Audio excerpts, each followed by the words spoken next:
però è stata svuotata di fatto del un pezzetto alla volta, la stanno smontando. Sì, perché intanto, come abbiamo visto, per quanto riguarda il periodo estivo, alcuni paesi hanno derogato chiedendo e impegnandosi in campagne di educazione stradale o di controlli, e in effetti hanno perso il senso di quello che era il valore proprio di questo impegno regionale, perché non basta la legge di limitazione, ma bisogna anche nel contempo fare educazione e fare dei controlli, quindi l'una cosa non sostituisce l'altra e l'una cosa non anzi, se mi permette, è un po' strano, no? Che nel momento in cui siccome c'è il divieto, allora mi metto a fare la sensibilizzazione. Forse la sensibilizzazione doveva già venire da prima, no? Dovrebbe venire da prima, ma dovrebbe continuamente accompagnarsi a queste limitazioni, a questa forma di contenimento, a queste proposte di regole.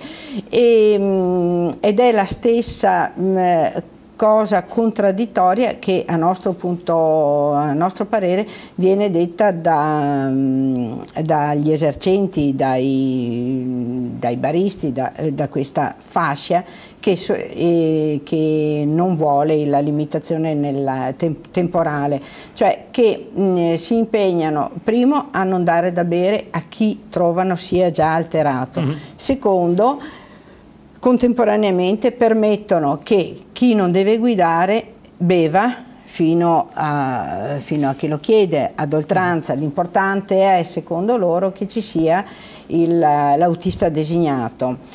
E se noi consideriamo che l'alcol non è solo pericoloso perché incide in maniera negativa sulla guida, dobbiamo ricordare che l'alcol è, come tante altre sostanze psicoattive, è pericoloso ed è negativo anche per la formazione dell'individuo. Non fa male anche, solo che ha un volante in mano. Non fa male. Lì diventa pericoloso per sé e per gli altri. Ho sentito 2 minuti fa la notizia che il cervello dei bevitori, questo è un dato scientifico, il cervello di bevitori è molto più piccolo e molto più contenuto che il cervello di una persona che non beve. Quindi insomma ci sono queste contraddizioni all'interno dei discorsi che vengono sostenuti da chi non vuole la regola. È chiaro che insomma, ci sono degli interessi che sono molto più forti di quelli che hanno dettato che hanhanno abrogato il fumo all'interno dei locali. Avevo pensato che quella del fumo non aveva incontrato tutta questa ostilità neppure da parte degli stessi gestori locali, che pure mi ricordo all'inizio quando venne fatta, non lo dice uno che è un ex fumatore, anzi smettete, si sta molto bene quando si smette. All'inizio qualche gestore disse così il mio cliente non viene più, invece poi alla fine è passata, forse anche su questo si temono di perdere clienti che non si perderebbero magari, no? Sì, però il tutto deve essere condotto anche da chi vive sull'interesse della vendita delle sigarette come sulla vendita degli alcolici. Deve essere considerato prima di tutto che al di là della vita e della salute e dell'integrità fisica non si può anteporre niente, assolutamente niente. E poi il discorso del fumo poteva danneggiare chi fumava e in maniera molto blanda chi viveva per ore e ore con un fumatore.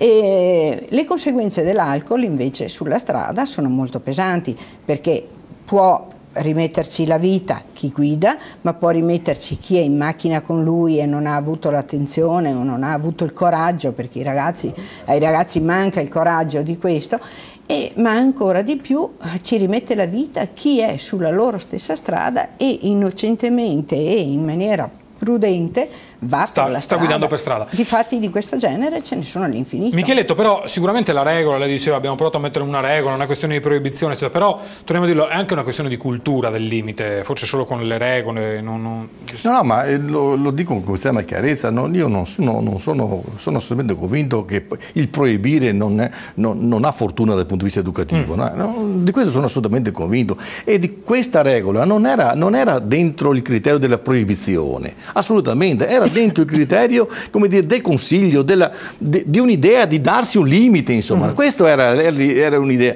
di offrire che i giovani, le famiglie sentissero la parte politica vicino alle loro istanze, non distanti, non che se ne fregassero, no? Questa era secondo me l'idea, non è soltanto l'idea di proibire, perché non avrebbe nessun senso, ecco. Voglio dire però, quella affermazione secondo me pazzesca, fatta del nomadismo, perché se per caso noi finiamo da bere alle 2 di notte, adesso per carità della Madonna, sarà tutto vero che ormai qua, ma alle 2 di notte per me insomma sembrava da padre di famiglia, da uno che ha ancora, ragazzi di 19 anni, di 13 anni, io penso che alle 2 di notte insomma qualche limite possa viva Dio essere messo, io penso che possa essere messo. Penso, va bene, senza scandalo per nessuno, penso. Ma voglio dire che del nomadismo, no? Perché se non trovano da bere qua, vanno là. Ma che idee dei giovani hanno queste persone? Che i giovani sono così squinternati, assurdi? Ma scherziamo? I ragazzi magari abusano nel bere perché in quel momento trovano più possibilità, la trovano, ma non che vanno apposta per bere e che si spostano di centinaia di chilometri perché devono bere, ma non è vero questa vicenda, non conosco, i ragazzi sono meglio di quello che pensano. Bene, abbiamo avuto una testimonianza. Sono meglio, va bene. E allora questa idea, insomma, che altrimenti se non vendo io vanno addirittura a Bibbione, vanno addirittura in Friuli e fanno centinaia di chilometri per bere ancora, non è vera. Non è vera. Poi l'ultima cosa che devo dire è questa, mi è piaciuto molto quando hanno fatto la raccolta per quanto riguarda